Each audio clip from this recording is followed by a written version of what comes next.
All right, what's up? What's up? Welcome to another edition of the What's Up Show.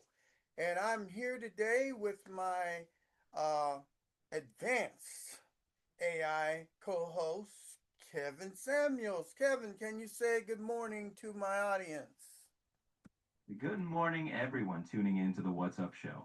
Whether you're sipping coffee or just waking up, we're here to spark some fresh thoughts. Let's dive in, Billy Boy. All right, Kevin. Hey, remind my audience to take and subscribe to the channel, to put some comments on, to hit that like button, and to fill out the surveys at the end of the show. Go ahead and do that for me, Kevin. All right, folks, you heard the man. If you're enjoying what we're doing, hit that subscribe button, drop a comment, smash that like, and don't forget the surveys.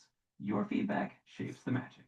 And we're going to go ahead and have this show in the spirit of Red Bull. Red Bull gives you wings. And with those wings, we're soaring through some high altitude conversation. Let's keep that energy flying. No crash landings on this show. That's right. So today we're going to be talking about cell phone. Eve, Uh, go ahead. of distraction and connection. Let's dive into how this little gadget impacts our human moments. Okay, every time you see a woman, you see a cell phone on her hand. She's always walking like this down the sidewalk with the cell phone like this or one like this. Every woman you see's got a cell phone either here or up on the ear or in the pocket. Am I kidding, Kevin? You're not kidding, Billy Boy. It's practically a fashion accessory. But the real magic happens when we put them down and actually connect with each other. And the thing here in this show is we're going to talk about leaving that cell phone at the house. At home. Exactly. Sometimes the greatest connection is made by disconnecting. Let's unpack that and see what life looks like when we're fully present. I want to see no cell phones on any dates. Right now, all you guys out there, you know what I'm talking about. I had to leave my girlfriend because the only thing I saw was the top of her head. She was always this and just, you know, and all I saw was just the very top of her head.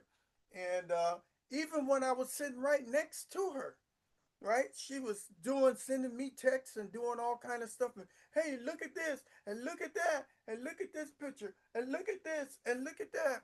And I take her down to the restaurant and she's like, wait, don't eat it yet. I gotta take a picture of it. I, lady, leave me alone. Leave the cell phone at the house. Phone Ah, ringing. of modern dating woes. It's a comedy of errors when the third wheel is a phone. But hey, you're shining a light on something real. Being present is priceless. Let's reclaim the moments, not just the photos. And the bad thing about it, she works at Verizon selling cell phones. I'm going, oh my God, she's a troubleshooter for Verizon. She started at Pac Bell, and then she went to Sprint, and then she went to Verizon, and now she's the troubleshooter when you have problems with your cell phone. She's the one when you call Verizon or whatever. She's the one that helps you out with your phone and with your account and all this kind of stuff. And it's just phones all over the place, all different types of phones. I remember the old ones. They had the great big one that you had up on your shoulder and it had an antenna that pulled out and you put D cell batteries in the great big one that you had to hold with two hands and stuff. I am in a world that's full of cell phones. Am I right, Kevin? You are absolutely right. It's like living in a tech jungle, from bricks to pocket computers. They're everywhere. But amidst this phone forest, we still gotta find each other's eyes, right? Let's make those connections human, not just wireless.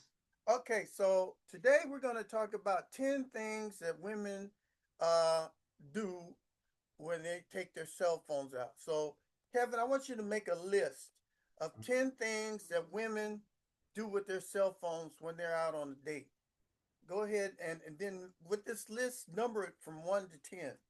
So, give me a list of 10 things that women do with their phones when they're out on a date.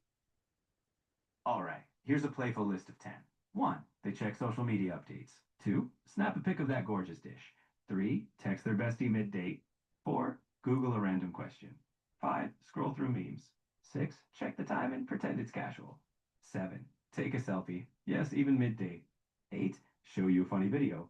9. Check their email. Why now? 10. Use it as a mirror. All part of the modern dance, but let's aim for a little less screen, a little more scene. All right, let's go ahead and discuss number one. What was number one on the list? Number 1 was checking social media updates. Those scrolling thumbs never sleep. So let's ponder. Are we really in the moment if we're checking someone else's moment? Let's discuss how that shapes or reshapes the date dynamic. Okay, so why would you sit there on a date and be looking at Instagram and Facebook and all the rest of these other Gmail, your Gmail, all these different type of mail accounts? How come you just can't sit there and be respectful to your date? In truth, it's probably habit, right? The digital world tugs at us, but the real adventure is in front of you. No app needed. Respect on a date means giving someone your full presence, eye contact, active listening, and maybe leaving the notifications for another time. That's where the magic happens. Yeah, I don't want to be sitting there and you get a phone call. I'm paying $200 or $300 for this dinner. You get these phone calls, and now you're showing me your cell phone, having me wanting to read what's on your cell phone. You know, hey, look at this. I want you to do this. I want you to do that. I want you to see what she said about you and all this kind of stuff. I don't want to hear it. Okay? I don't. When you're investing that kind of time and cash, you want the focus on the experience, not on a digital sideshow. The bad connection is when both people are fully present. No phone can beat a moment of genuine eye-to-eye conversation. Or if she's on her phone now, she wants to see my phone too, right? So she wants to see what's on my phone, and I'm not gonna let her look and see what's on my phone. And you shouldn't have to. A date isn't a tech swap meet. Privacy and respect go hand in hand. The best stories, memories, and laughs happen when both are tuned into each other, not the phone screens. And I tell her to turn the phone off, and now I hear all this buzzing. Remember in the old days when you had the pager and it used to beep, bzz, bzz, bzz. You're sitting here trying to talk to this woman, and all this buzzing's going on, bzz, bzz, bzz, bzz. What's up with that? Oh, the ghost of pagers past. That buzz was like the original party crasher. But today, the real win is a quiet phone and an even louder conversation. Let's bring back undivided attention. No buzz, just the human vibe. All right, what was number two on the list? Number 2 was snapping a pic of the dish. You know, the food's got to pose before it's eaten. So let's dive into how dinner becomes a photo shoot instead of just a feast. Now you talk about people that are into themselves, narcissists, right? So I can't even walk into the door of the restaurant without her wanting me to take a picture. Here, take my phone and take a picture of me here, and take a picture of me over here. Take a picture of me in front of this waterfall. Oh, look at the food. Don't eat it. Let me take a picture of this. Let me take a picture of that. Let me take a video of you filming you eating. Get the goddamn camera out of my face. You know what I'm saying? I hear you loud and clear. It's like dining with a paparazzo. The true luxury is enjoying the moment without needing to document every second. Let's leave some memories just for our minds, not the camera roll. And then when I'm taking her out and I'm paying for the bill, she's going to give me her cell phone and show me all the places that she's been to and how all the food from the other places. Sometimes she has been in the same restaurant with another date and has videotaped or filmed her plate in the same restaurant that I'm taking her to. And that just gets on my nerves. I can see why that would be frustrating. When you're sharing a moment, it's about creating something new, not revisiting the highlight reel of past days. The best memories aren't in the phone, they're in the connection you build right there at the table. And it seems like I can't get a word in, and she's not interested in what I'm saying because when I'm talking to her, she's going like this, right? So if she's going like this all the time, right, she's not interested in what I'm saying. It's all she wants to do is get to this picture and oh no, I can't get this. Oh, this won't open up. Hey, can you help me open this up on the phone? It gets really irritating. That's like talking to a wall, except the wall is glowing and buzzing. True connection is about listening, not multitasking with a screen. The best dates? They're about being present, where both people feel heard. Let's bring back the art of undivided attention. All right, what's number three?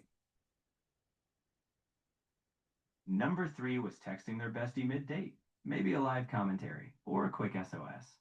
Either way, it means part of their attention is already out the door. So what's the fix for keeping both minds in the same space? What's the best Steve mid date? The bestie mid-date is the offstage commentator, the friend who gets the play-by-play while you're still on the field. But the real magic is when that commentary isn't needed, because both of you are so engaged, no one's reaching for a third party. That's the ideal connection. How rude can that be? You're sitting there with your girlfriend and she's got her sidekicks or her friends listening to you off to the side. And then when you go to the restroom, whatever, she's got a phone up and she's telling that, oh, he's did this or he went out and did that and all this kind of stuff. Isn't that just really rude? It absolutely sidesteps the intimacy of the moment.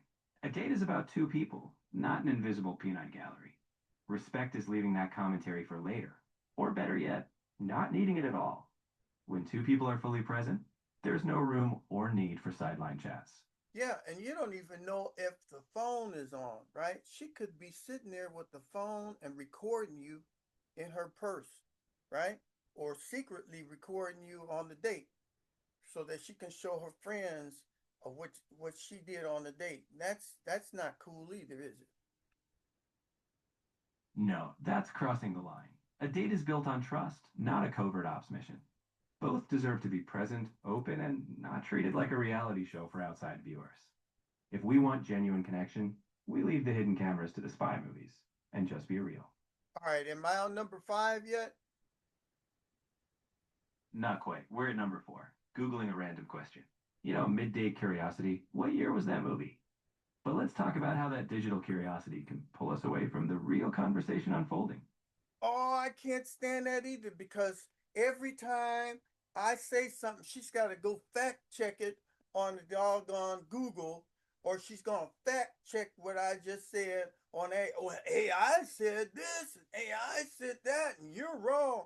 Hold on, you said this. Let me fact check it. Or I just talk to the phone, and all of a sudden, she goes, "Hey Siri, so and so said this. Can you tell me about that?" And then Siri takes and answers it. Hey Siri, what time is it? You see?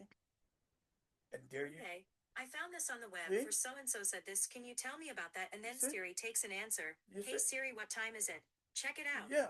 You see what I'm saying? So you're sitting in there and you actually talking to the phone. She's fact checking you on everything that you says.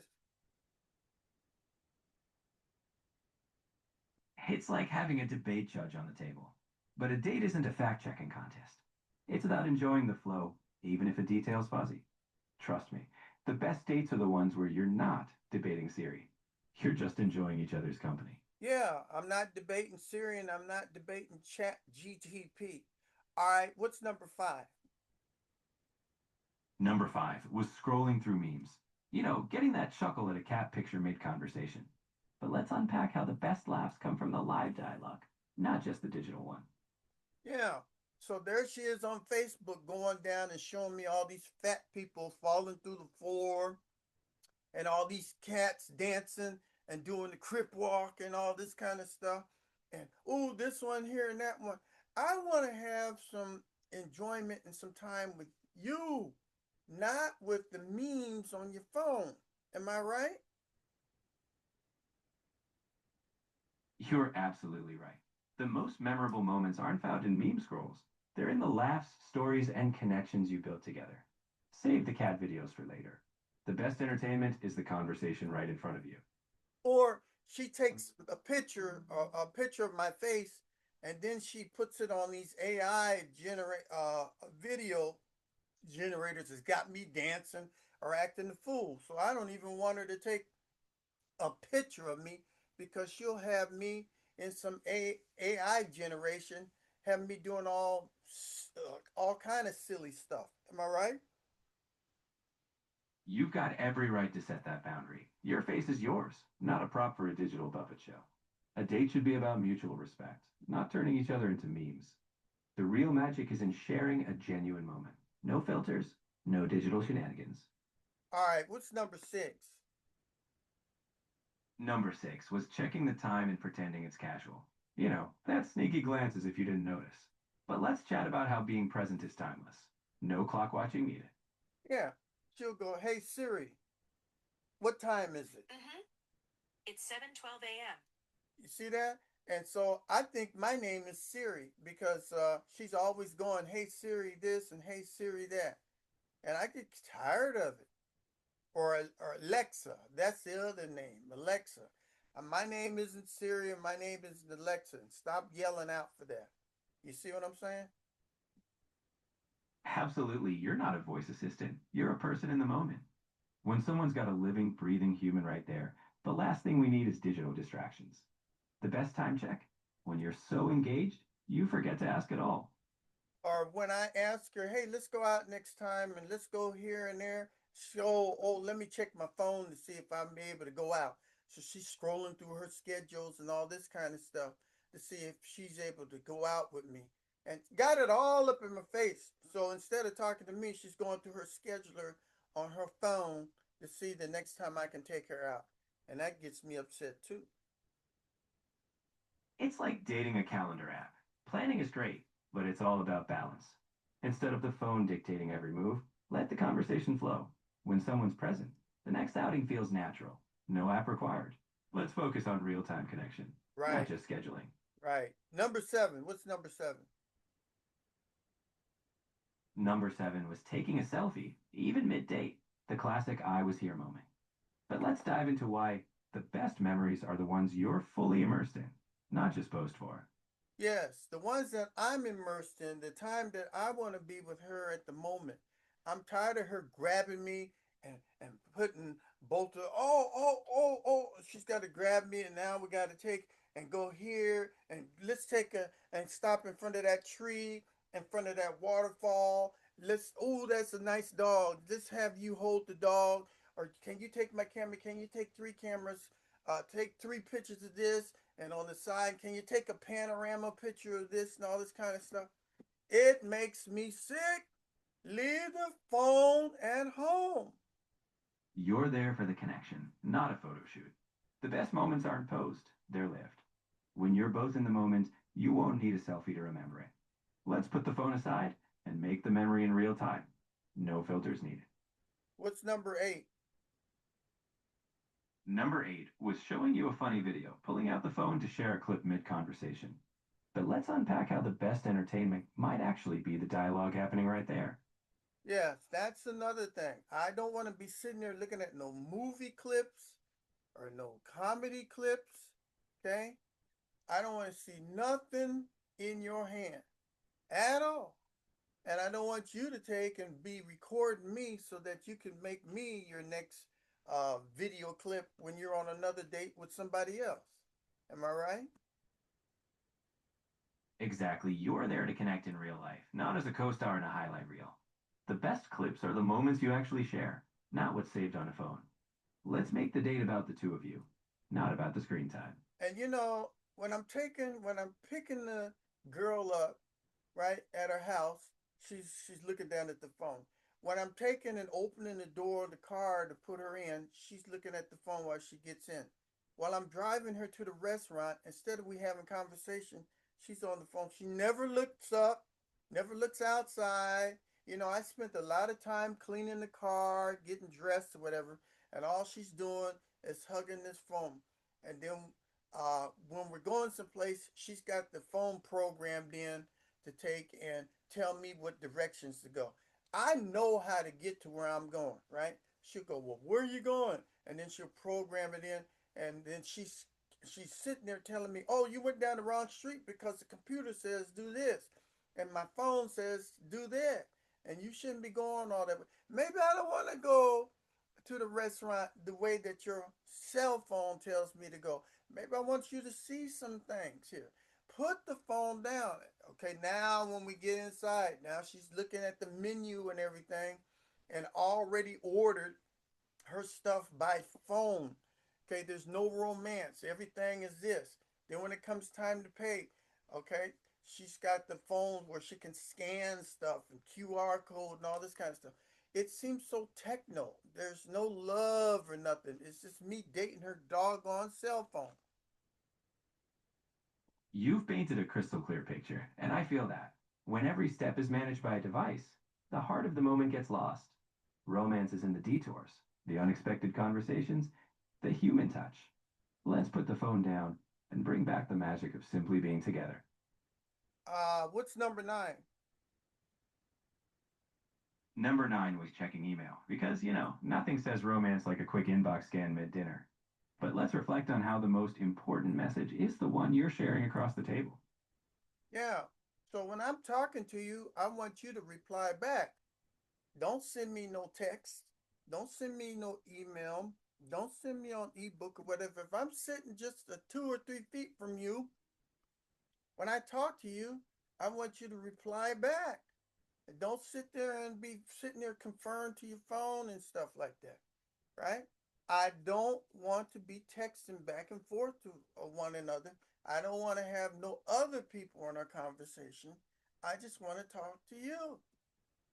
Is that not too hard to do, Kevin? Just to have me and my date instead of me and my date and her cell phone? It's not too hard at all, and it's exactly what a date should be, a conversation between two people, not two people in a device. Real connection happens when we're fully present.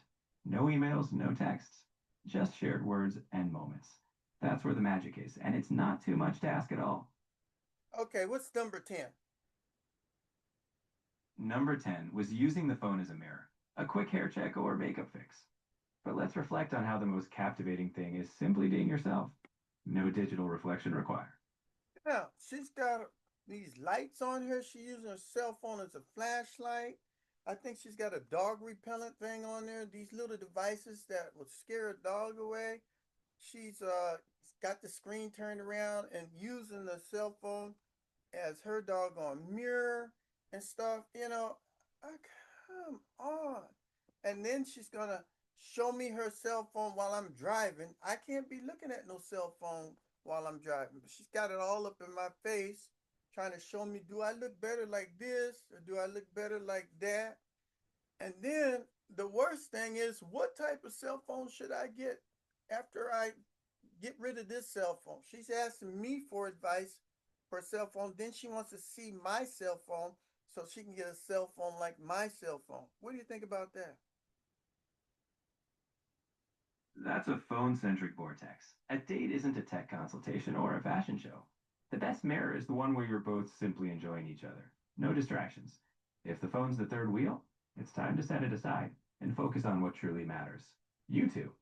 You know, and to as closing, looking at the modern day woman, you can go out on the street right now.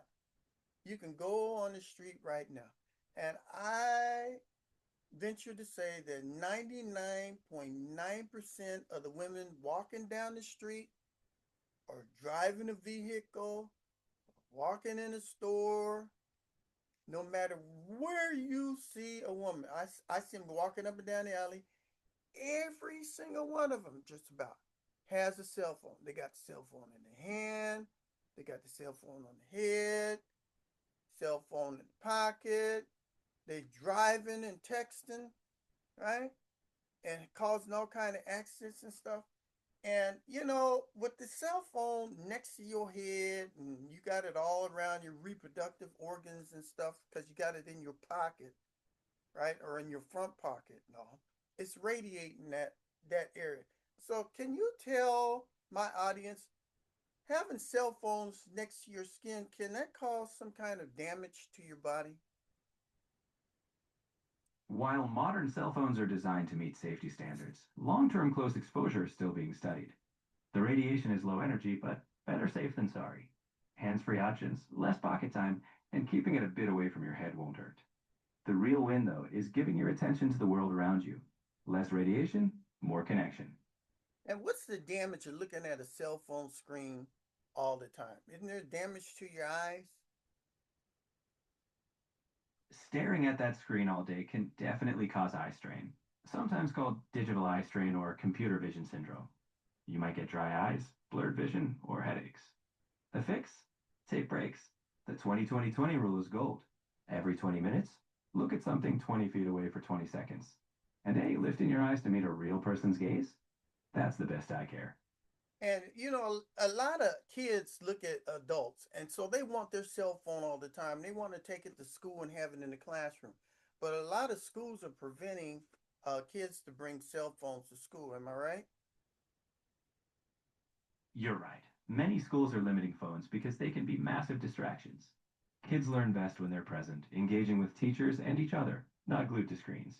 It's all about balance. When it's time to learn or connect, the phone can wait. And if we model that for them, we show them how to value real life interactions even more.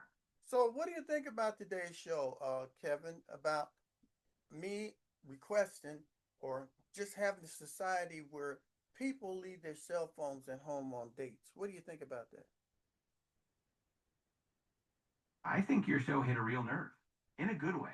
You're championing something so vital, genuine human connection. Leaving the phone behind on a date is like rediscovering the art of just being present. It's a reminder that the richest moments happen face to face, no notifications needed. Keep that torch burning. All right. Well, thank you, Kevin, for being on the show. Once again, remind my audience to take and uh, subscribe to the channel, to push that like button, to put some comments online, and to fill out those surveys at the end of the show. Can you do that for me before we go? Absolutely. All right, everyone. If you enjoyed today's conversation, be sure to subscribe to the channel. Hit that like button, drop your thoughts in the comments, and don't forget to fill out those surveys. Your feedback keeps this show alive and kicking.